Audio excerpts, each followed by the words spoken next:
আপনারা বলবেন আমাকে তৌহিদ মানে হচ্ছে একত্ববাদ, এই কথা বলবেন, অনেকেই বলবেন যে তৌহিদ মানে একত্ববাদ। একত্ববাদ মানে কি? একত্ববাদ মানে আল্লাহকে এক বলে মানে মেনে নেওয়া, আল্লাহকে এক বলে বিশ্বাস করা। খুব খুশি আছেন এটাতে, এতটুকু উত্তরে খুব খুশি আছেন যে আল্লাহকে বিশ্বাস এক বলে বিশ্বাস করা তৌহিদ। আচ্ছা, আল্লাহকে এক বলে বিশ্বাস করলেন আপনি, কিন্তু আপনি দরগায় গিয়ে নজরানা দিলেন, এখন কি হবে? না, ও বলছে আছে আমি আল্লাহকে এক বলে বিশ্বাস করি, কিন্তু ওইদিকে আমি অন্যেরও ইবাদত করি। তো আল্লাহকে এক বলে বিশ্বাস করা প্রকৃত তাওহীদ নয়। আল্লাহকে এক বলে বিশ্বাস করে যাবতীয় ইবাদত আল্লাহর জন্য করা, এটা তাওহীদ। ইবাদতের ক্ষেত্রে আল্লাহ তাআলাকেই একমাত্র হকদার মনে করা, অন্য কাউকে অংশী না করা। বুঝেন একটা কথা, মক্কার মুশরিকরা আল্লাহ তাআলাকে বিশ্বাস করত, ওরা অবিশ্বাসী ছিল না ভাই। কোরআনে প্রায় ডজন খানি আয়াত আছে যে তারা আল্লাহকে বিশ্বাস করত। আচ্ছা বলেন তো, আমি অতগুলা দলিল আজকে না দিয়ে একটা জিনিস বুঝাই আপনাদের। আল্লাহ রাসূল সাল্লাল্লাহু আলাইহি সাল্লাম যখন দাওয়াত দিতেন প্রথমে মক্কায়, তখন কোন মৌসুমে বেশি করে দাওয়াত দিতেন? হজের মৌসুমে। আচ্ছা বলেন তো, ওরা তো এখন মুসলমানই হয়নি, তবে হজ, তাহলে হজ ছিল, মক্কার মুশরিকরা হজ করছে। আয়েশা রাদিয়াল্লাহু তাআলা আনহা বলছেন যে আশুরার রোজা কুরাইশ করত। তার মানে আল্লাহ রাসূল ওই সমাজে এসেছেন যে এই সমাজে আশুরার রোজা আছে, মানে রোজা আছে, হজ আছে, তওয়াফ আছে। তার মানে ওরা আল্লাহকে বিশ্বাস করছে। আল্লাহ তাআলা অন্য জায়গায় বলছেন ওয়ালা ইন সাআলতাহুম মান খালাকাস সামাওয়াতি ওয়াল আরদ, যদি তাদের মানে এই মক্কার মুশরিকদের জিজ্ঞাসা করো আকাশ জমিন কে সৃষ্টি করেছে, তাহলে তারা বলবে যে অবশ্যই আল্লাহ তাআলা সৃষ্টি করেছেন। তাহলে সৃষ্টিকর্তা এক আল্লাহ, এটা বিশ্বাস করে। কিন্তু সমস্যাটা কোথায় ছিল? সমস্যাটা তাদের ইবাদতে ছিল। ইবাদতের সময় তারা এক আল্লাহর ইবাদত করত না, অন্যেরও ইবাদত করত। সেজন্য যাবতীয় নবী এবং রাসূলগণ ভাই দুনিয়াতে এসেছেন, মাথাটা একদম ক্লিয়ার করে নেন। যত নবী এবং রাসূল এসেছেন তাদের দ্বন্দ্বটা তাদের কওমের সাথে এক আল্লাহকে মানার ব্যাপারে হয়নি, হয়েছিল এক আল্লাহর ইবাদত করতে হবে এ নিয়ে। বুঝতে পারছেন যে তোমরা আল্লাহকে বিশ্বাস করো, এ নিয়ে দ্বন্দ্ব ছিল না। দ্বন্দ্ব ছিল যে এক আল্লাহরই সব ইবাদত করতে হবে, এই বাকি মূর্তি সুর্তি ইত্যাদির ইবাদত চলবে না, ওইখানে মতভেদটা হয়েছিল।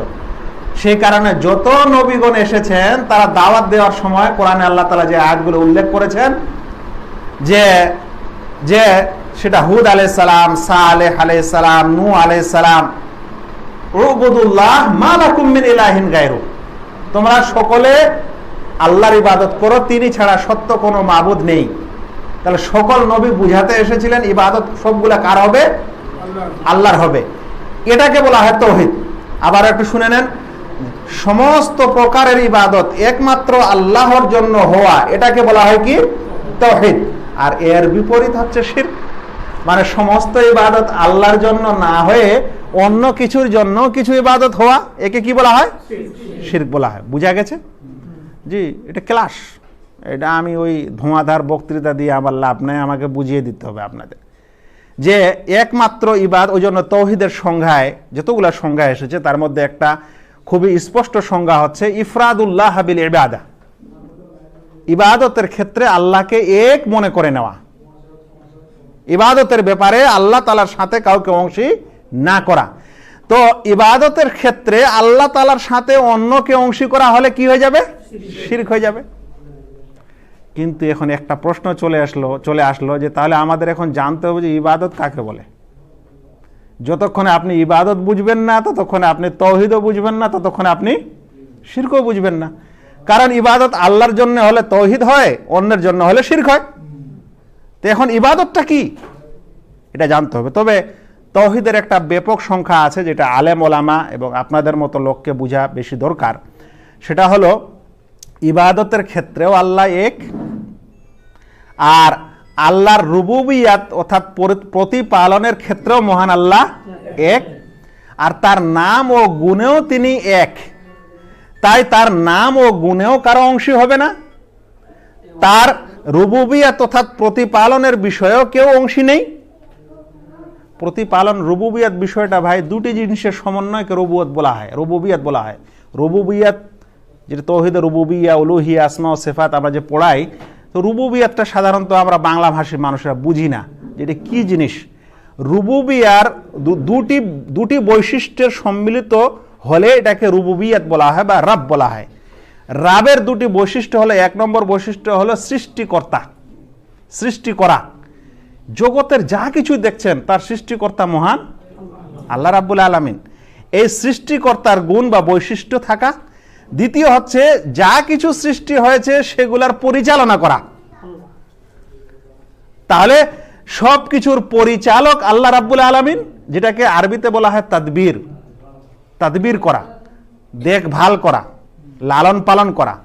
তো সৃষ্টি এবং লালন পালন, যা কিছু সৃষ্টি, সব কিছুর সৃষ্টিকর্তা তিনি, আর এই সব কিছুর লালন পালনকারী তিনি।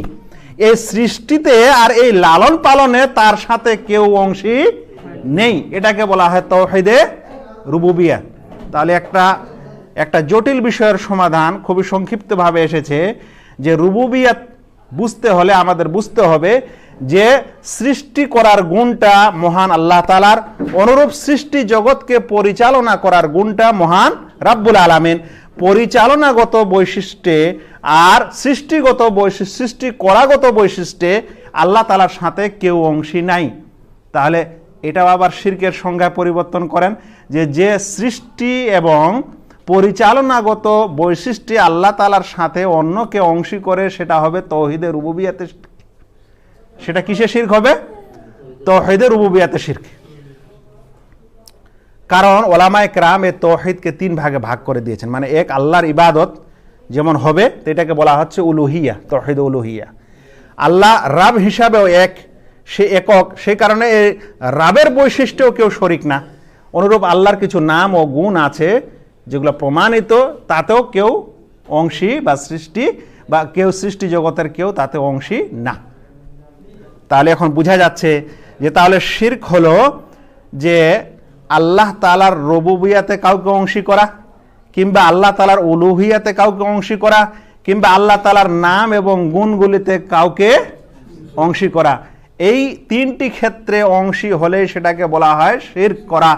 আর এর সম্পূর্ণ মর্মার্থটা যদি মনে রাখতে চান তাহলে হলো এই যে ইবাদতের কোনো কিছু যেটা ইবাদত হিসাবে প্রমাণিত, এর কোনো কিছু আল্লাহ ছাড়া অন্যের জন্য হওয়াকে শিরক বলে। তাহলে আপনি বলবেন আদমু ইফরাদিল্লাহ বিল ইবাদাহ, আল্লাহ তাআলাকে ইবাদতের ক্ষেত্রে এক মনে না করা, বরং আল্লাহর মতো আরো কারো ইবাদত করাকে কি বলা হয়? শিরক বলা হয়। তাহলে কয়েকটা প্রশ্ন জমা হয়েছে। এক নম্বর হলো শিরক কাকে বলে, আচ্ছা আবার তাওহীদ কাকে বলে, আর শিরকের ক্ষেত্র কয়টা হয়ে গেল? শিরকের ক্ষেত্র কয়টা হয়ে গেল? তাহলে তিনটা ক্ষেত্র হলো। কয়টা? তিনটা হলো না, ক্ষেত্র তিনটা হলো। একটা হলো রুবুবিয়াতে শিরক হওয়া, একটা হচ্ছে উলুহিয়াতে শিরক হওয়া, আর একটা হচ্ছে আসমা ও সিফাতে শিরক হওয়া। এখানে কিছু ইলমি বিষয় ছিল যেটা হয়তো না বলাই ভালো হবে এই সময়। তবে এখন এই শিরককে বোঝার জন্য আমাকে তৃতীয় পয়েন্ট আপনাদের বোঝাতে হবে যে ইবাদত কাকে বলে। আপনি কোনো কাজকে শিরক বলবেন না যতক্ষণ পর্যন্ত এটা প্রমাণিত না হয় যে এখানে ইবাদাহ লিগাইরিল্লাহ, আল্লাহ ব্যতীত অন্যের জন্য ইবাদা হলো। যতক্ষণ এটা প্রমাণিত না হয় ততক্ষণ আপনি ওটাকে শিরক বলতে পারেন না, শিরক বলবেন না। এটা অন্য কিছু হতে পারে, বিদআত হতে পারে, হারাম কাজ হতে পারে, আরো কিছু হতে পারে, বিধর্মী অনুকরণ হতে পারে, অনুসরণ হতে পারে। কিন্তু শিরক সেই কাজটাকে বলবেন যেখানে দেখবেন যে এখানে ইবাদত হয়েছে আর ইবাদতটা গায়রুল্লাহর জন্য হয়েছে, তখন আপনি ওটাকে কি বলবেন? তখন শিরক বলবেন। তার আগে শিরক বলবেন না, তার আগে এটা অন্য বিধান হবে। এটা একটা সূত্র, একটা যে কোনো কাজ শিরক ততক্ষণে হয় না যতক্ষণ পর্যন্ত সেখানে ইবাদা লিগাইরিল্লাহ হয় না। আর আমি যেটা বলছি মানে বড় শিরক ততক্ষণে হয় না, ছোট শিরকের ব্যাপারটা একটু আবার আলাদা আছে। তো বড় শিরক ততক্ষণে বলবেন না বা হবে না যতক্ষণ পর্যন্ত সেখানে ইবাদা লিগাইরিল্লাহ না হয়, মানে আল্লাহ ব্যতীত অন্যের ইবাদত না হয়, ততক্ষণ পর্যন্ত সেই কাজ শিরক নয়। এখন ইবাদা কাকে বলে? আচ্ছা ঠিক আছে, বলেন একটু কেউ, ইবাদা কাকে বলে? ইবাদত কাকে বলে? আল্লাহর সন্তুষ্টির জন্য, হ্যাঁ, আল্লাহর সন্তুষ্টির জন্য নবী সাল্লাল্লাহু আলাইহি সাল্লামের দেখানো পদ্ধতিতে হ্যাঁ, যে কাজ করা হয় সবের উদ্দেশ্যে। হ্যাঁ, মাশাআল্লাহ, একটা ভালো সংজ্ঞা। আর কেউ কিছু জানেন? আর কেউ কিছু জানেন? একটু সংজ্ঞাটাতে বাড়াতে হবে, আমি বলে দিচ্ছি, কিন্তু আর কেউ কিছু জানেন ইবাদত কাকে বলে? যখনই আমরা মানুষকে বলি যে ইবাদত কাকে বলে, বুঝতে পারছেন, তখন চট করে মানুষেরা কি বলে, যেমন নামাজ রোজা হজ যাকাত। নামাজ রোজা হজ যাকাত হচ্ছে ইবাদতের উদাহরণ বা ইবাদতের একটা অংশ, সম্পূর্ণ ইবাদত না। আপনাকে যদি বলা হয় মানুষ কাকে বলে, বলে তুমি মানুষ, এটা মানুষের একজন মানুষের তুমি দেখিয়ে দিচ্ছ মাত্র, কিন্তু মানুষের ডেফিনেশন, মানুষের সংজ্ঞা তো হলো না। তো ইবাদত কাকে বলে যদি আমরা এটা না বুঝি, তাহলে তখন শিরকটা বুঝবো না, কারণ ইবাদত লিগাইরিল্লাহ হবে, তাহলে না শিরক হবে। এই জন্য শুনেন, ইবাদতের অনেকগুলা সংজ্ঞা আমাদের ওলামায়ে কেরাম দিয়েছেন। তার মধ্যে কিছু সংজ্ঞাকে বলা হয় জামে সংজ্ঞা। জামে সংজ্ঞা মানে এর মধ্যে অর্থবহুল সংজ্ঞা, এটাই সবচেয়ে ভালো সংজ্ঞা, এরকম বলা হয়েছে।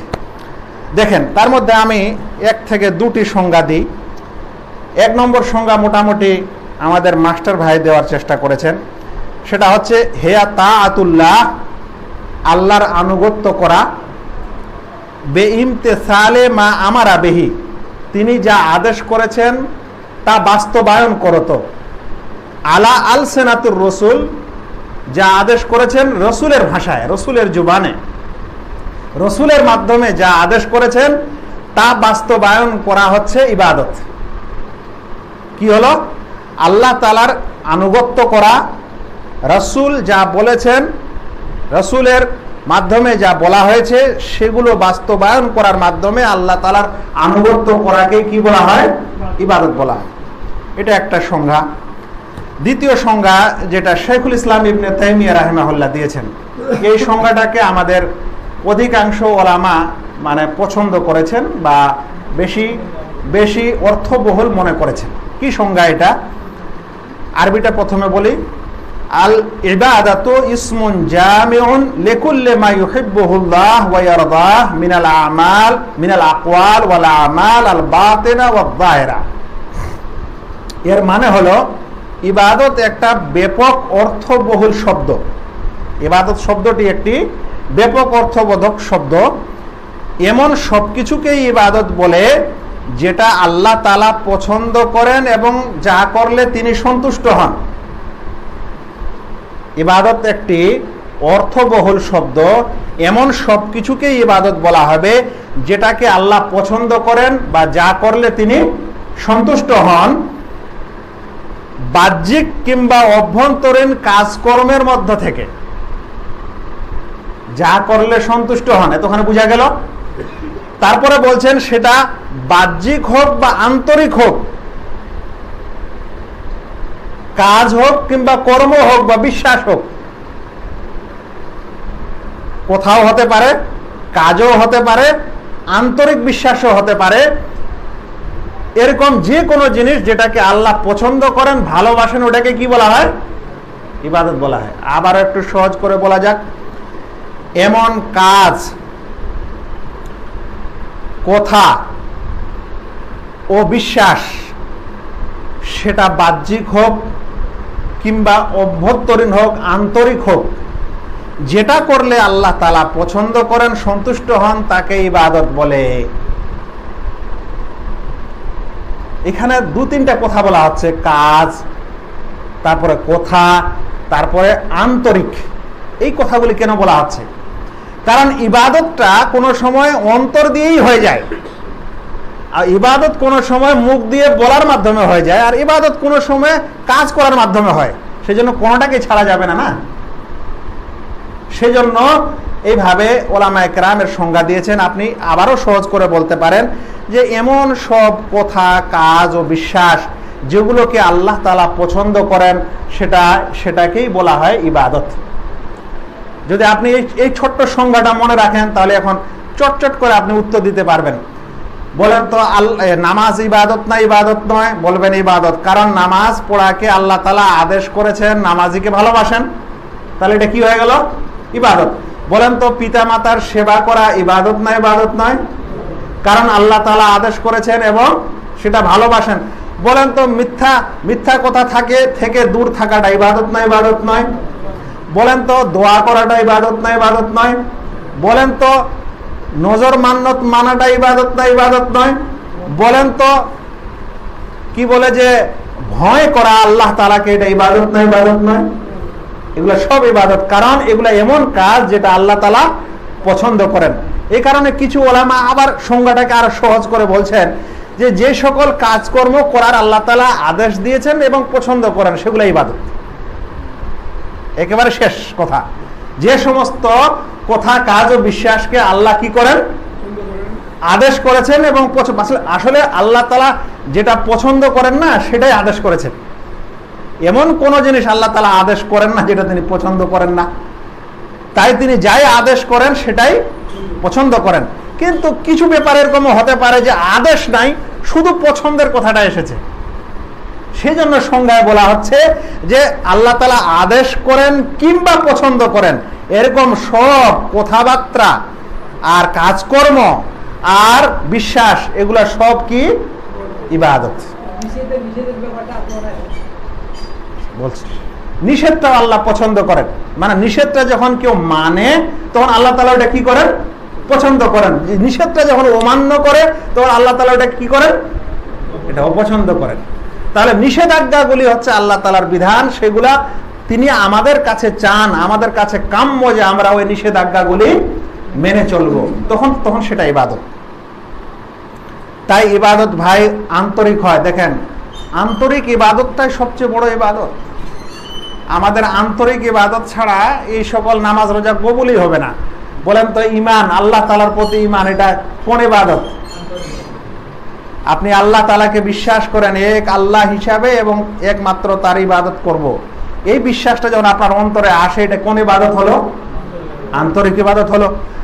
আচ্ছা বলেন তো আপনি জান্নাতের প্রতি বিশ্বাস করেন, এটা কোন ইবাদত হলো? আন্তরিক ইবাদত হলো। আপনি বিশ্বাস করেন যে আমার ইবাদতের জন্য কোনো রকম শিরক না হয়, এই বিশ্বাস রাখেন, তাহলে এটা কি হলো? আন্তরিক ইবাদত হলো। রাসূলদের প্রতি বিশ্বাস কিসের ইবাদত হলো? আন্তরিক ইবাদত। যাক, বুঝা গেছে। এখন কাজকর্মের ইবাদত, যেমন নামাজ, আল্লাহু আকবার, দাঁড়িয়ে গেলেন, আবার রুকু করলেন, আবার সাজদা করলেন, এটা কি ইবাদত বলা হবে? দৈহিক ইবাদত, শারীরিক ইবাদত। যেমন হজ করতে গেলেন, তাওয়াফ করছেন, সাফা মারওয়ায় যাচ্ছেন, মুজদালিফায় যাচ্ছেন, আরাফায় যাচ্ছেন, এটা কোন ইবাদত হলো? শারীরিক ইবাদত। হজটা আর্থিক ইবাদত, একসাথে শারীরিক এবং আর্থিক। নামাজটা যেমন শারীরিক ইবাদত তেমন বাচনিক ইবাদত, কথারও ইবাদত। আপনি যদি শুধু রুকু সাজদা আর তাশাহুদ দিয়ে নামাজ শেষ করেন, কিছু না বলেন, নামাজ হবে?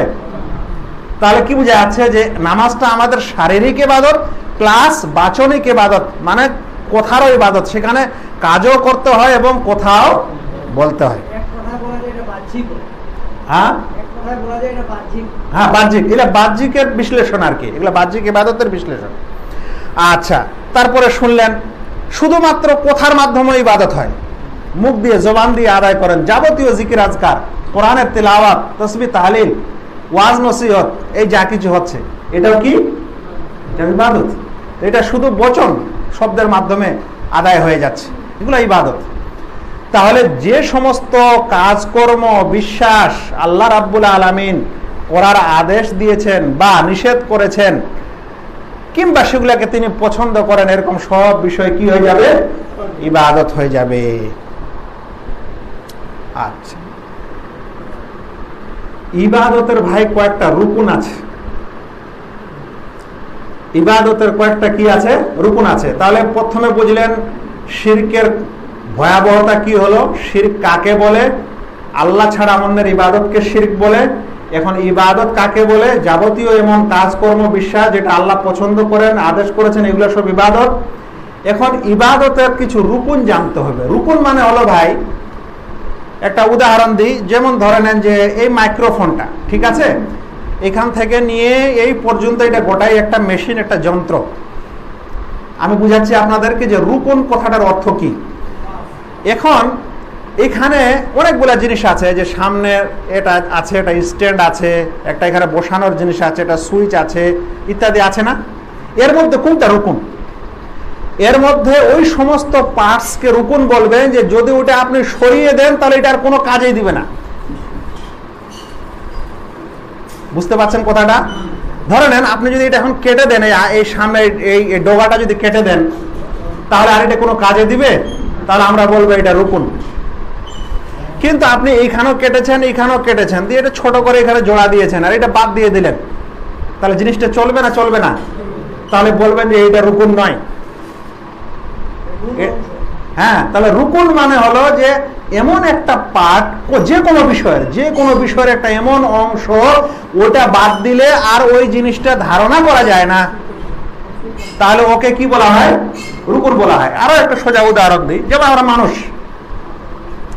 আমাদের যদি গলাটা কেটে দেওয়া হয়, তাহলে আর ওইটাকে মানুষ বলা হবে? কিন্তু যদি একটা আঙ্গুল কাটা যায়, তাও মানুষ আছে। তার মানে এটাও অংশ, এটা অংশ, কিন্তু এটা রুকুন বলা হবে ওই অংশকে যেটাকে বাদ দিলে আর ওই বিষয়ের ধারণাই করা যায় না, অস্তিত্ব থাকে না। যেমন ধরেন মসজিদটা বানিয়েছে, 4-5টা পিলার দিয়েছে, আর ধরে নেন ছাদ দিয়েছে, দেওয়াল টাওয়াল দরজা টরজা কিছু নাই, এমনি পড়ে আছে। আচ্ছা, দেওয়াল বাদ দিয়ে কি কোনো জিনিসের কোনো ঘরের অস্তিত্ব হয়? ছাদ বাদ দিয়ে কি কোনো ঘরের অস্তিত্ব হয়? যদি ছাদটাই না থাকে তো আপনি কোনো ঘর বলবেন না, থাকতেও পারবেন না। তো ঘরের যেটা উদ্দেশ্য সেটা সফল হয় না, এরকম যতগুলো অঙ্গের দরকার সেটাকে বলবেন আপনি কি? রুকুন। তো যে কোনো ইবাদতের ভাই 3টা রুকুন। তার মানে আপনি ইবাদতটা যখন চিনতে শিখলেন, তখন আপনাকে জানতে হবে যে কোন জিনিসটা ইবাদতের মূল, যেটা থাকলে আপনি ওটাকে ইবাদত গণনা করবেন, নচেত ওটাকে গণনা করবেন না। ইবাদতের রুকুন হচ্ছে কয়টা ভাই? 3টা। কে বলবেন? যে কেউ বলতে পারেন।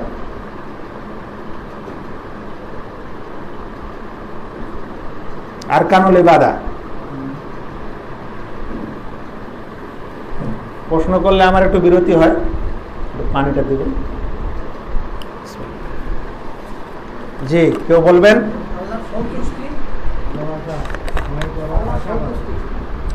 সন্তুষ্টি।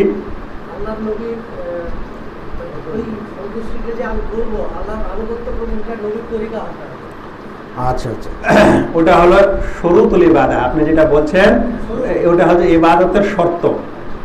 আমার প্রশ্নটা হলো ইবাদতের রুকুন, এখানে উত্তর এসেছে।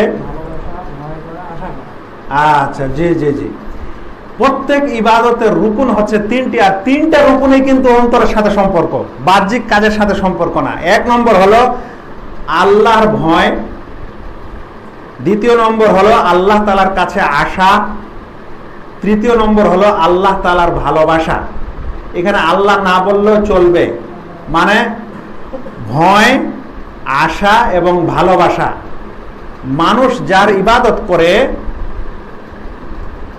ইবাদতের সময় এই 3টে জিনিস অবশ্যই থাকে। একটা হলো যার ইবাদত করছে ওকে ভয় করা। ভয় করা বিষয়টা একটু বুঝাই। দেখেন, মানুষ যখন মানুষকে ভয় করে তখন দূরে পালায়, আর এমনকি প্রাণীকেও। মানুষ যদি কোনো প্রাণীকে ভয় পায়, যেমন বাঘ, তখন মানুষ দূরে পালায়। কিন্তু আল্লাহ তাআলার ভয় অন্তরে হলে আল্লাহ তাআলার নিকটে হয়। বিরাট পার্থক্য একটা। মানুষ মানুষের সাথে ভয় করলে দূরে পালায়, কিন্তু আল্লাহর সাথে ভয় হলে মানুষ আল্লাহর নিকটবর্তী হয়। তো যেই ভয় মানুষকে আনুগত্য করতে সাহায্য করে, ওটাই হলো ইবাদত। এমন ভয় যেটাকে কি করে, ওর ভয়ে ওর ইবাদত করতে লাগে, ওই ভয় হচ্ছে ইবাদত। আর এমনি যে আমরা ভয় করি, সাপকে ভয় করি, বিচ্ছুকে ভয় করি, এখন ছাদটা পড়ে যাবে একে ভয় করি, এগুলো ইবাদতের বিষয় না। যে আমরা যে সবসময় পড়ি যে ভয় একমাত্র আল্লাহকে করতে হবে, আল্লাহ ভাই আপনি বাঘকে ভয় করেন না, আপনি গরমকে ভয় আগুনটাতে হাত দিবেন, গরম তেলে হাত দিবেন, সবই ভয় হবে, এটা করা যাবে না, এটা শিরক হবে না, এটা বিষয়টা না। এমন ভয় যে ভয়ের কারণে মানুষ ওর ইবাদত শুরু করে, ওই ভয়কে বলা হয় শিরকের ভয়। এই জন্য আমরা যে আল্লাহ তাআলার ইবাদত করি এই কারণে যেন আল্লাহ তাআলা আমাদের শাস্তি না দেয়, তো শাস্তির ভয় আমাদের অন্তরে থাকে। যদি আল্লাহর অবাধ্য হয় তাহলে আমাদের কি হবে? শাস্তি হবে, এই ভয়টা আমাদের কাছে থাকে। দ্বিতীয় নম্বর হলো আশা থাকে। দুনিয়াতে যে মানুষ ইবাদত করে, যার ইবাদত করে ওর কাছে কিছু আশা আকাঙ্ক্ষা থাকে। বলেন তো, আমরা যখন আল্লাহর ইবাদত করি তখন আমরা সওয়াবের আশা করি না? তখন আমরা জান্নাত পাওয়ার আশা করি না? বিনা আশায় যাই? দেখেন, বিনা আশায় যারা ইবাদত করে ওরা একটা বিদআতি দল, ওই কথা বুঝাবো না আজকে। আর বিনা ভয়ে যারা আল্লাহর ইবাদত করে ওরা একটা আর বিদআতি দল। আচ্ছা, আর তৃতীয়টি হলো যে যার ইবাদত করে ওকেও ভালোবাসে। যদি ওকে ভালো না বাসে তাহলে কিন্তু ওর ইবাদত হয় না, বা হলেও জবরদস্তি হয়, যেমন জয় শ্রীরাম জবরদস্তি পড়ায়। তাহলে মাবুদ যিনি হবেন, যার ইবাদত করা হবে, তা ইবাদতকারীর অন্তরে ওর সম্পর্কে ভয় থাকে, আশা থাকে, ভালোবাসা থাকে। এই তিনটা যখন কোন ইবাদতে থাকবে তখন সেই ইবাদতটা পূর্ণ হয়। ওই তিনটা না থাকে তখন ইবাদতটা পূর্ণ হয় না। অর্থাৎ আমরা যখন নামাজ পড়ি, যদি নামাজের সময় সওয়াবের আশা না থাকে, আল্লাহর রহমতের আশা না থাকে, আল্লাহর ভয় না থাকে, আল্লাহ তাআলার ভালোবাসা না থাকে, তাহলে আমাদের ইবাদত হবে না। আর এই তিনটা জিনিস কেউ যদি আল্লাহ ছাড়া অন্যের জন্য করে দেয় তাহলে কি হয়ে যাবে? ক্লিয়ারলি শিরক হয়ে যাবে, একদম ক্লিয়ারলি শিরক হয়ে যাবে। আমি একটা উদাহরণ দিই। এখন একজন মানুষ আমাদের গ্রাম সমাজে, আমি মাঝে মাঝে বলি ভাই আমাদের আহলুল হাদিসদের মাঝেও শিরক আছে, মানে আহলুল হাদিস মুখে মুখে বলে, কিন্তু ও এখন আকীদা টাকিদা ইত্যাদি শিখেনি, জানে না, বিদআতি হয়ে আছে। কিছু মানুষ গাছের নিচে জিন ভূত থেকে বাঁচার জন্য পায়রা টায়রা কুরবানি দেয়, দেয় না? দেয় না? অনেক জায়গায় আছে, এগুলো এখন বলার বিষয় দরকার নাই। ওই লোকটা যে পায়রাটা নিয়ে যে বা মুরগা মুরগি যে জবাই করছে, এখানে দেখেন ওর মধ্যে তিনটা জিনিস কাজ করছে। এক নম্বর, যার জন্য ও ওই পায়রা বা মুরগা নজর মানছে বা কুরবানি দিচ্ছে, ওকে ভয় করে, ওর ভয় আছে বলে দিতে গেছে। যদি আমি না দিই তাহলে বাবা আমার সন্তুষ্ট হবে না, আমার ক্ষতি হবে, কথা বলে না? বলে না? তাহলে ভয় আছে। ওর ভালোবাসা আছে, কারণ ওকে ও ভালোবেসে বলে ওই জায়গায় গিয়ে কুরবানি দিবে, বাড়িতে দিবে না। আছে না নাই? তৃতীয় হলো ওর কাছে আশা আছে, যদি আমি এরকম এটা দিয়ে দিই তাহলে আমাকে এতগুলা ধন দিবে, দৌলত দিবে, অসুখ থেকে আরোগ্য দিবে, ইত্যাদি দিবে। তাহলে যার জন্য এটা সে করেছে এটা সম্পূর্ণ রূপে কি হয়েছে? শিরক হয়েছে, কারণ ইবাদতের রুকুনগুলি সবগুলি ওর মধ্যে পাওয়া গেছে। বুঝা গেছে ভাই? এখন আপনি আরেকটা উদাহরণ নেন। এখন একটা সোজা উদাহরণ, মূর্তির পূজা। মূর্তির যখন পূজা হয়, ধরেন দুর্গা পূজা হবে, তো দুর্গাকে যারা পূজা করে ওর ভয় আছে, তাদের অন্তরে ভালোবাসাও আছে, ওর কাছে আশাও আছে। এখন আল্লাহর ওয়াস্তে বলেন, যতগুলা পীর বাবার দরগা আর মাজার আছে, সেখানে যতগুলা মাজারি যায়, ওই পীর বাবার ভালোবাসা অন্তরে আছে কিনা? ওর ভয় আছে কিনা? ওর কাছে আশা আকাঙ্ক্ষা আছে কিনা? তাহলে যেরকম এই মূর্তির কাছে তিনটা জিনিস ইবাদতের রুকুন আছে, এরকম খাজা বাবার ইবাদতের সময়ও তিনটা জিনিস আছে, এরকম জিন বাবার ইবাদতের সময়ও তিনটা রুকুন আছে। সবগুলাই একই শিরক, শুধুমাত্র এর আকারটা আলাদা। কথা বুঝা গেছে? এখানে কি আছে? আকারগুলো আলাদা আছে। কেউ মূর্তি রূপে আছে, কেউ জিন রূপে আছে, যার কোনো মূর্তিও নাই, ভূত, কোনো মূর্তি নাই। আর কেউ আবার মোরা মানুষ রূপে আছে, কিন্তু তিনটাতেই শিরক হচ্ছে, আর তিনটাতেই ইবাদতের আরকান লিগাইরিল্লাহর জন্য হচ্ছে। বুঝা গেছে ভাই? আচ্ছা, তাহলে এখন বুঝবেন যে যখনই কোনো ইবাদত আল্লাহ ছাড়া অন্যের জন্য হবে, তো ইবাদতটা দৈহিক হতে পারে। মানে আমরা সাধারণত মানুষ কি মনে করে, চোখে যেটা দেখে ওটাই চিন্তা করে, যে মনে হয় এটা ডাইরেক্ট সিজদা করলো কবরকে, তাহলে এটা শিরক করলো। কিন্তু অন্তরের ভয় ভীতি, আশা আকাঙ্ক্ষা, ভালোবাসা যে ওর জন্য নিবেদন করেছে, এটা কিন্তু মানুষ আমরা বুঝি না, আর মানুষকে এটা বলি না, আর ওটাকে আমরা শিরক মনে করি না। আর অনেক সময় আমরা আবার এই আরকানগুলি বুঝি না, তারপরে ওটাকে শিরক বলে দিই। আর এইখানে পেস্টটা লাগে আমাদের কিছু এই আলেম আর বক্তাকে নিয়ে, যারা আমাদের এই কিছু, বিশেষ করে আমাদের এই সমাজের কিছু ভাইকে একেবারে জটিল করে ফেলেছে। যেটা শিরক নয় ওটা শিরক, আর যেটা শিরক ওটা আবার ছুটে গেছে। আমি একটা আপনাদের উদাহরণ দিই। এই নলেজের ভিত্তিতে আপনি বলবেন, ভাই আপনি বুড়া হয়েছেন তো কি হয়েছে, আপনি কি আপনাকে বুঝতে পারেন না? বুঝতে কি অসুবিধা আছে? আপনি ভালো বুঝবেন, আপনার অভিজ্ঞতা দুনিয়াতে অনেক বেশি, আপনি আরো ভালো বুঝবেন। আমাদের এক শেখ আছেন, বলেন খাম্বা পূজা, এই কথা বলেন, খাম্বা পূজা বলেন। খাম্বা পূজা ব্যাপারটা বলি, এটা বড় শিরক। উনি বলছেন, আমাদের নাম নেওয়ারও প্রয়োজন নেই। আরো একটা উদাহরণ দিই। ধরে নেন আমাদের ভারতবর্ষের একটা সৌধ, কোনো কোথায় হোক বা পার্টির অফিসের সামনে একটা সৌধ আছে বা একটা মূর্তি আছে, ওর জন্মদিনে গিয়ে মালা পরালো, এটা শিরক না শিরক নয়? কে কে শিরক বলছেন আর কে কে শিরক বলছেন একটু হাত তুলেন, বলেন এটা শিরক। শিরক কে কে হাত তুলেন, কে কে কে কে এটা শিরক? আচ্ছা আচ্ছা আচ্ছা আচ্ছা, আমি এখান থেকে উত্তরটা নেব, কেন শিরক?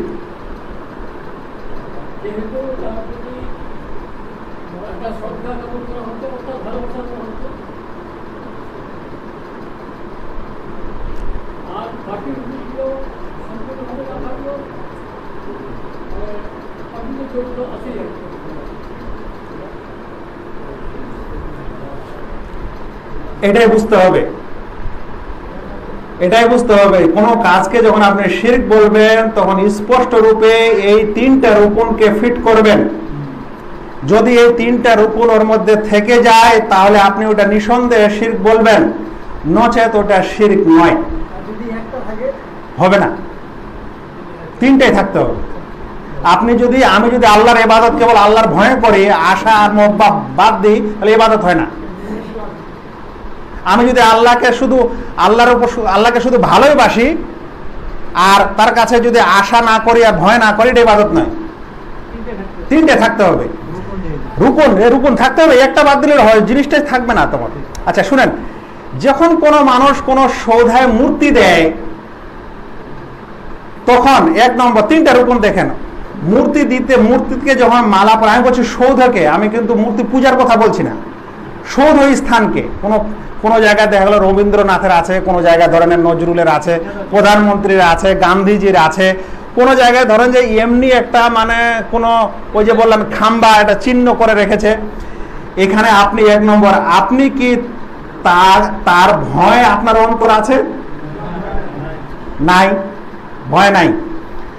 আশা অন্তরে আছে যে এই সৌধটা আমাকে কিছু দিতে পারে? আচ্ছা আচ্ছা, তৃতীয় জিনিস কি আছে? আপনি কি ওকে ভালোবাসেন?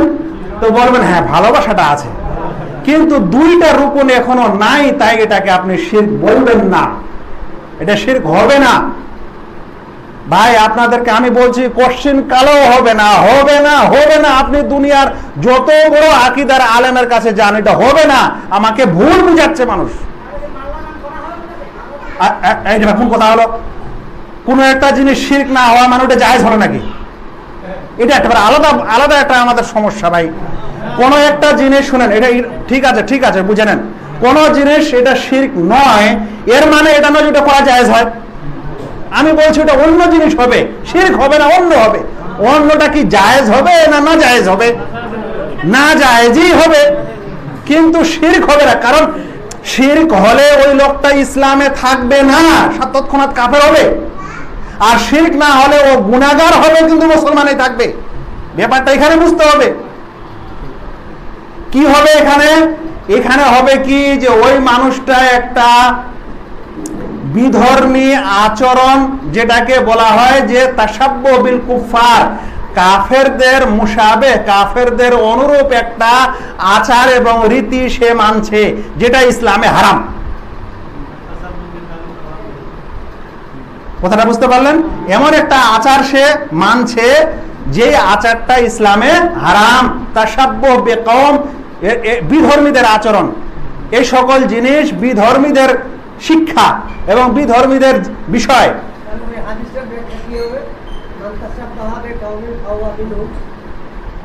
ঠিক আছে, ঠিক আছে, এর মানে কাফের হওয়া নয় না। ব্যাখ্যা শুনেন, এই যে আপনাদের মাথায় একটা প্রশ্ন এসেছে তো, ঠিক আছে।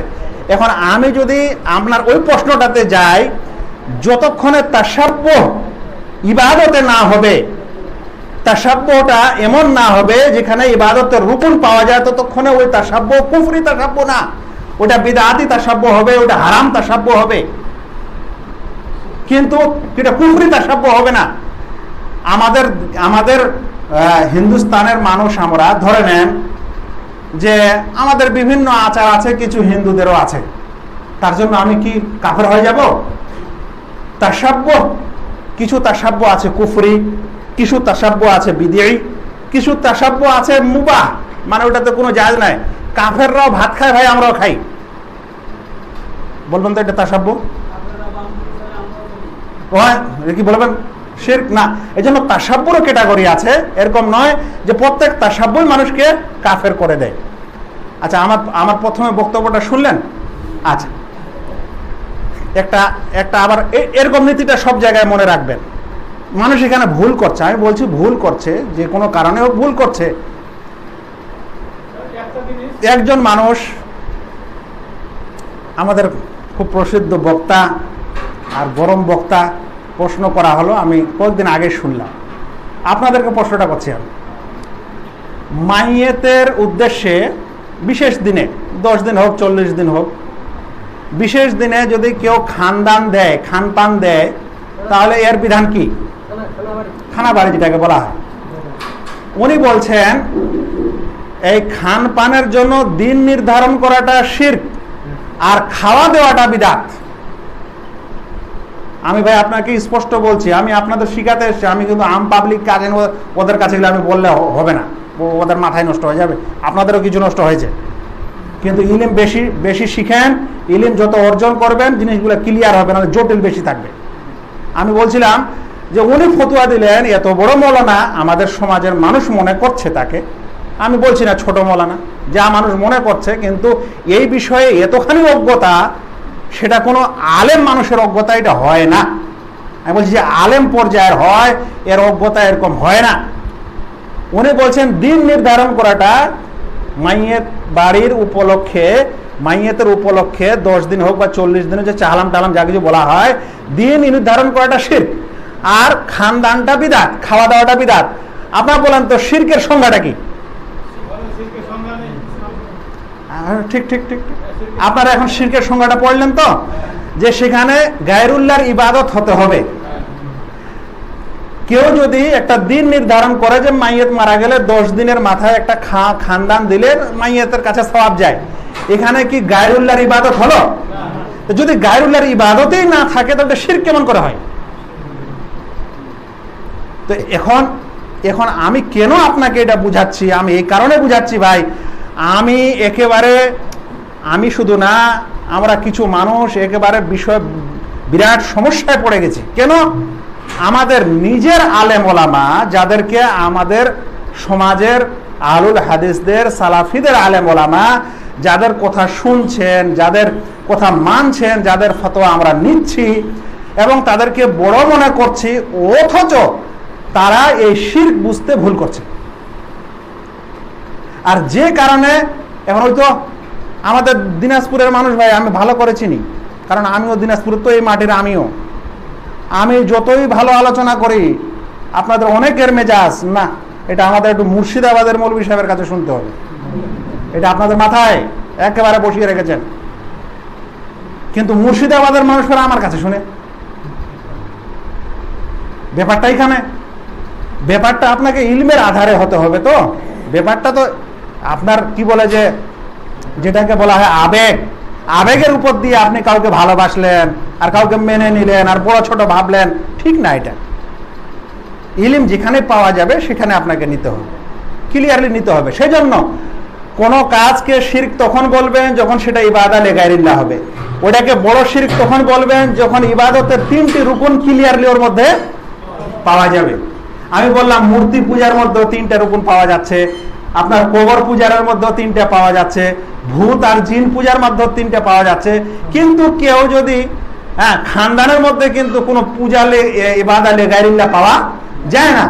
আচ্ছা, কেউ যদি কোনো জায়গায় সৌধতে ফুল দিচ্ছে তো এটা দেশীয় আচার হয়ে গেছে, রাজনীতির আচার হয়ে গেছে, যেই আচারটা আমাদের ইসলামিক আচার নয়, সেই কাজটা ওরা করছে, ওটাতে শিরক হয় না। কিন্তু যদি কোনো ফুলদাতার অন্তরে ওই 3টা থাকে তাহলে তখন ওকে কি বলবেন?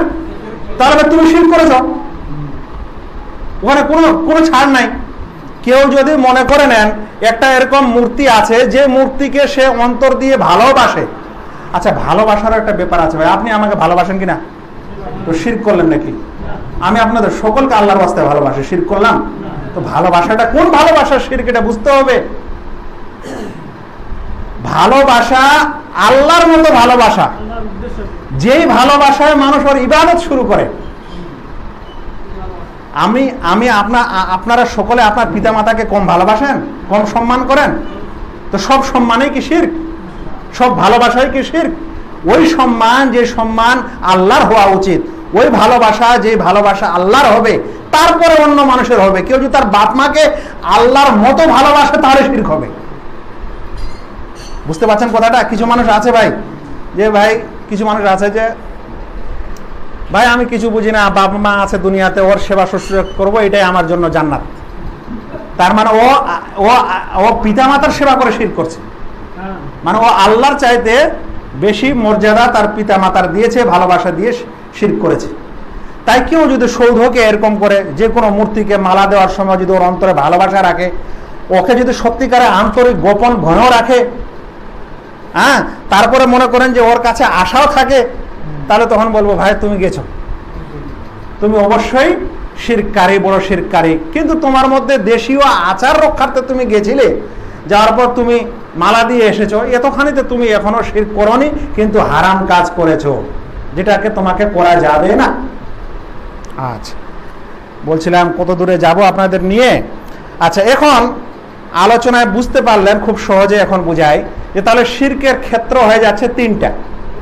একটা হয়ে যাচ্ছে রুবুবিয়াতের ক্ষেত্রে, মানে সৃষ্টি এবং প্রতিপালনের ক্ষেত্রে শিরক করা। দ্বিতীয়টা হচ্ছে ইবাদতের ক্ষেত্রে শিরক করা।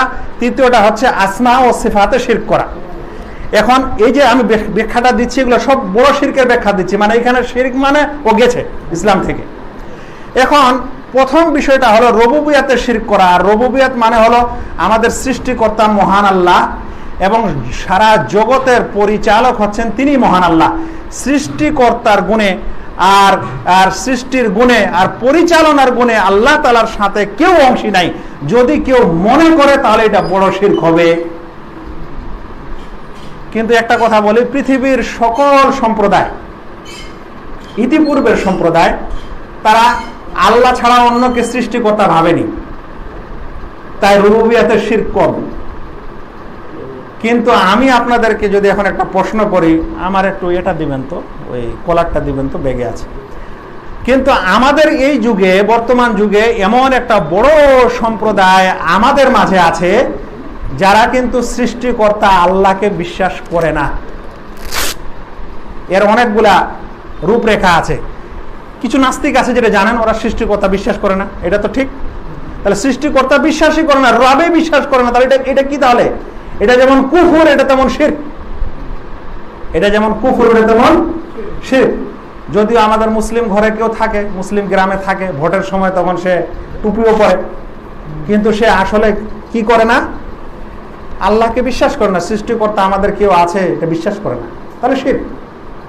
অবশ্য কুফর ওটা, অনেক সময় শিরক কুফর, কুফর শিরক একই হয়, শুধু পরিভাষার নাম আলাদা হয়। আচ্ছা দেখেন তো, বলল যে এই বছর ভাই 2-3 দিন আগে এত বৃষ্টি, রাত একদম ঠান্ডা, কফ লেগে গেল, সর্দি হয়ে গেল, আর আজকে এরকম গরম যে একেবারে থাকা যাচ্ছে না।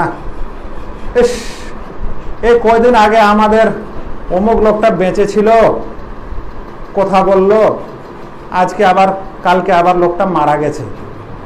এই ধান এবছর খুব ভালো হয়েছে, ধানও হয়ে গেল, আবার গমও খুব ভালো হলো, এগুলো সব প্রকৃতির দান। কার দান? এগুলো কার দান? বলছে প্রকৃতির দান। কার দান বললো? প্রকৃতির দান। এই প্রকৃতিটাকে, নেচারটা কি? তাহলে ও এই ভালো মন্দ, কল্যাণ এবং অকল্যাণের সৃষ্টিকর্তা এবং দাতা মনে করছে কাকে? প্রকৃতিকে, যেটা অবশ্যই বড় শিরক। সেটা কি? অবশ্যই বড় শিরক। এটা রুবুবিয়তের শিরক, এটা আজে বাজে শিরক না। সেজন্য কোন মুমিন ব্যক্তি প্রকৃতির দান কথা বলতে পারে না। তবে কেউ যদি বলে তাহলে আমরা বলবো যে তোমার এই কথাটার উদ্দেশ্য কি, চট করে মুশরিক বলবেন না। যদি বলে ভাই এরকম বই পুস্তকে বলে লেখা আছে, মানুষ বলে তাই আমি বলেছি, কিন্তু আমি আল্লাহকে বিশ্বাস করি, তাহলে ওকে আপনি মুশরিক বলবেন না। সেজন্য যখনই কোনো এমন পরিভাষা কোনো মানুষ ব্যক্ত করবে যেটাতে উভয়েরই মানে থাকে, উভয়েরই সম্ভাবনা থাকে, তাহলে ওকে জিজ্ঞাসা করতে হবে যে আপনি যে বললেন এটা প্রকৃতির দান, এ আপনার উদ্দেশ্যটা কি? যদি বলে হ্যাঁ এটা প্রকৃতি দিয়েছে, ধান প্রকৃতি দিয়েছে, বৃষ্টি প্রকৃতি দিয়েছে, গরম আর ঠান্ডা প্রকৃতি দিয়েছে, নিঃসন্দেহে কাফের, একেবারে বড় মুশরিক। কিন্তু যদি বলে না ভাই মানুষ বলে, এইসব নেতা টেতারা বলে, আমিও এরকম বললাম আর কি, এগুলো তো সব আল্লাহ দিয়েছে, তাহলে বলবো আপনার এরকম বলাটা ভুল হয়েছে এবং এটা ছোট শিরকের পর্যায়ে গেছে, বড় শিরক হয়নি। কিন্তু আপনি এখনো মুশরিক হননি, ইসলাম থেকে বের হননি। তাই এরকম শব্দ থেকে আমাদের বেঁচে থাকতে হবে। আজকের ক্লাসে প্রকৃতির দান বলে কোনো জিনিস নাই, সব আল্লাহরই দান, কারণ সব কিছুর সৃষ্টিকর্তা মহান আল্লাহ। কোথায় যে গেছিলাম? হ্যাঁ, তাহলে প্রথমে বলছিলাম রুবুবিয়তের শিরক। সৃষ্টিকর্তা সাধারণত ও বিগত উম্মতরা সকলের সৃষ্টিকর্তা আল্লাহকে মানতেন। এখানে শিরক কম আছে, কিন্তু আমি আপনাদের উদাহরণ দিলাম যে আমাদের সমাজে আবার এখানেও শিরক আছে। আচ্ছা, তাদবীর, পরিচালনার ক্ষেত্রে শিরক। আল্লাহ তাআলা গোটা বিশ্ব জগতের পরিচালক ও নিয়ন্ত্রক।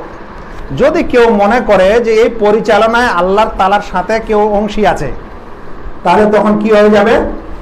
সেটা শিরক হবে। কেমন ভাবে ভাই?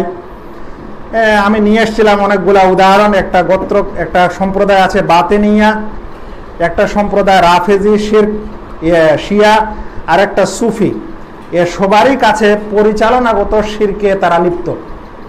আমি শুধু এই সুফিদের, যেহেতু সেটা আমাদের সমাজেরও ব্যাপার সেপার, সে কারণে সেটা ব্যক্ত করি। সুফিদের কিছু সুফি, বেশিরভাগই বলা যেতে পারে, তারা বলে থাকে এই গোটা পৃথিবীর একটা পরিচালক আছেন, তার নাম হলো গৌস। তাদের কাছে ওলিদের 4টা ক্যাটাগরি আছে ভাই: গৌস, কুতুব, আবদাল, আখিয়ার। আখিয়ারটাকে নোজাবাও বলা হয়। গৌস, কুতুব, আবদাল, আখিয়ার। বুঝতে পারছেন? ওলিদের, ওলি শিরোমণির নাম হচ্ছে গৌসে পাক, ওটা একটাই, আব্দুল কাদের জিলানী। আর ওর কারামতে যদি তাদের বইতে পড়েন তাহলে সবগুলা রুবুবিয়তের শিরক লাগবে। কাউকে জিন্দা করছে, কাউকে মৃতকে জীবিত করে দিচ্ছে, হ্যাঁ, একদিনে 70 বাড়িতে হাজির হয়ে ইফতার করছে, ইত্যাদি ব্যাপার সেবা। আচ্ছা, ওর নিচেরটাকে বলা হয় কুতুব। এই কুতুব নামটা শুনেছেন? কুতুব কাকে বলে? হ্যাঁ, আহলে হাদিস সংগঠন তো খুব করলেন, বুড়াও হয়ে গেলেন, এখনো শিরকের জোরগুলা বুঝি না। ওই জন্য আমি বলছিলাম সবসময় যে ভাই শিখতেই হবে, উপায় নেই। হ্যাঁ, ধারণকারী, গুড গুড, হ্যাঁ হ্যাঁ গুড। কুতুব শব্দটা আরবি, এর বহুবচন হচ্ছে আফতাব, মানে যেটাকে বলা হয় মেন পয়েন্ট। যে কোনো মেশিন, যে কোনো কারখানা যখন ঘুরে, তার মধ্যে একটা মেন যন্ত্র থাকে বা মেন পার্টস থাকে, যেটাকে কেন্দ্র করে বাকিটা ঘুরে। ওই জিনিসটাকে বলা হবে কি? কুতুব। ধরে নেন এটা জাঁতা, মাঝখানে একটা লাঠি দেয় না, ওটা লাঠিটা তুলে দিলে জাঁতাটা ঘুরাতে পারবেন? পড়ে যাবে। তো ওটাকে বলা হবে কুতুব। ধরে নেন একটা মেশিন, মনে করেন একটা ওই যে গরুর গাড়ি ছিল, তো গরুর গাড়িটা ঘোরার জন্য একটা ভিতরের চাকাগুলোর মধ্যে কি থাকতো? ওটা যদি না হয় গোটা গাড়িটাই থাকে, চলবে? ওটাকে বলা হবে কুতুব। তো বলছে বিশ্ব জগৎ নিয়ন্ত্রণে আল্লাহর 4 জন কুতুব আছে। কারজন কুতুব কয়জন আছে? যেই 4 জন কুতুব এই বিশ্বটাকে নিয়ন্ত্রণ করছেন পরিচালনার ক্ষেত্রে। বুঝতে পারছেন? এটাকে তারা বলা হয় আল আরকান আল আরবা, 4টি খুঁটি, 4টি স্তম্ভ, এই কথা তারা বলে। 4টি দিকে, উত্তর দক্ষিণ পূর্ব পশ্চিম, 4 দিকে 4টা আছে। এরপরে আরো কয়েকজন আছে, ওর নাম হলো আবদাল। আবদাল হচ্ছে 7টা, আর এই 7টা আবদাল 7টা মহাদেশের কুতুব। 7টা মহাদেশ আছে না? কটা মহাদেশ? 7টা মহাদেশের পরিচালক। এইভাবে আছেন নোজাবা, যারা বিশেষ বিশেষ কিছু এরিয়ার পরিচালক। বুঝতে পারছেন? এখন সুফি যদি এটা বিশ্বাস করে, বা যে কোনো মানুষ যদি বিশ্বাস করে যে আমাদের অমুক ওলি বা অমুক তমুক, যদি মানে আমাদের আল্লাহ তাআলা যেমন বিশ্ব জগৎ পরিচালনা করছেন, নিয়ন্ত্রণ করছেন, সেরকম একজন কুতুব বা গৌস বা অমুক তমুক নিয়ন্ত্রণ করছে, তাহলে হবে এটা রুবুবিয়াতের শিরক। কিসে শিরক হবে? রুবুবিয়াতের শিরক। আল্লাহ তাআলা এই বিশ্ব জগৎ পরিচালনা করেন, এই পরিচালনায় কেউ অংশী নাই। এটা হলো তাওহীদ, এটা হলো তাওহীদ রুবুবিয়্যাহ। যদি বলে যে অমুক পরিচালনার ক্ষেত্রে অংশী আছে, তাহলে ওটা হয়ে যাবে কি? রুবুবিয়্যাতের শিরক। এখানে একটা কি বুঝাতে চাচ্ছিলাম, হ্যাঁ, এই সুফিরা শিরক থেকে বাঁচার জন্য একটু শব্দ পাল্টায়, এটাও বলে দিই। ওরা বলছে যে আল্লাহ তাআলা আমাদের কুতুবদেরকে এটা দায়িত্ব দিয়েছেন। শিরকটা কখন হবে? যখন আপনি বলবেন যে কুতুব আল্লাহ তাআলার সঙ্গে বিশ্ব পরিচালনায় অংশী। ওরা এখন ওইটা থেকে বাঁচার জন্য বলছে আল্লাহ তাআলা আমাদের কুতুবদেরকে দায়িত্ব দিয়েছেন, হ্যাঁ, ওদের মাধ্যমে পরিচালনা করছেন। যেমন ফেরেশতাদেরকে বিশেষ দায়িত্ব দিয়েছেন, ওরকম আমাদের কুতুবদেরকে দায়িত্ব দিয়েছেন। এটা তারা শব্দগত খেলা করে। যদি তাদের বিশ্বাসটা পরিচালনায় অংশী হয়, তাহলে শব্দ দিয়ে যেমন খেলা করুক, দেখার উদ্দেশ্য নেই। উদ্দেশ্য হলো তাদের উদ্দেশ্যটা কি। আর যদি সত্যিকারে মনে করে যে না, দায়িত্ব দিয়েছে, অংশী না, আল্লাহ দায়িত্ব দিয়েছে তাই পালন করছে, তাহলে আমরা বলবো যে এটা একটা বিদআতি বিশ্বাস। এটা কি বলবো? এটা এমন বিশ্বাস যেটা তারা আবিষ্কার করেছে, আসলে ইসলামে এর কোনো দলিল নেই। কিন্তু আপনি বড় শিরক বলতে পারবেন না তখন, যতক্ষণ ওরা না বলে যে আমাদের অমুক কুতুব বা গস এই পরিচালনার ক্ষেত্রে আল্লাহ তাআলার সাথে অংশী, আল্লাহ তাআলার সাথে তিনিও পরিচালনা করেন, এটা বললে বড় শিরক হবে। কিন্তু যদি আল্লাহ দায়িত্ব দিয়েছেন তাদেরকে, তখন বলবো এটা বড় শিরক নয়, এটা হলো বিদআত, এটা হলো বিদআতি আকীদা। কিছু জিনিস ছেড়ে দিলাম। এখন আমাদের সবচেয়ে বড় ক্ষেত্র হচ্ছে এই শিরকের বড় ক্ষেত্রটা হচ্ছে ইবাদতে শিরক করা। ভাই, কিসে শিরক করা? ইবাদতে শিরক করা। যত নবী এসেছেন এবং আমাদের শেষ নবী মুহাম্মদ সাল্লাল্লাহু আলাইহি সাল্লাম, আর এই বিশ্বের যত আমরা মুসলিম হয়েছি, হওয়ার পর আমাদের মাঝে যেই বড় শিরকটা আমাদের সমাজে হচ্ছে বা হয়ে থাকে, সেই বড় শিরকটা হচ্ছে ইবাদতে শিরক করা। কিসে শিরক করা? ইবাদতে শিরক করা। তো ইবাদত মানে জেনেছেন যা আল্লাহ করতে বলেছেন, ভালোবাসেন, আন্তরিক হোক বাহ্যিক হোক, সেই কাজকর্ম কি? শিরক।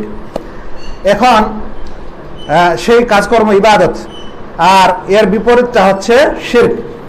তো ইবাদতে শিরক মানে হলো আল্লাহ ব্যতীত অন্যের ইবাদত করা শিরক।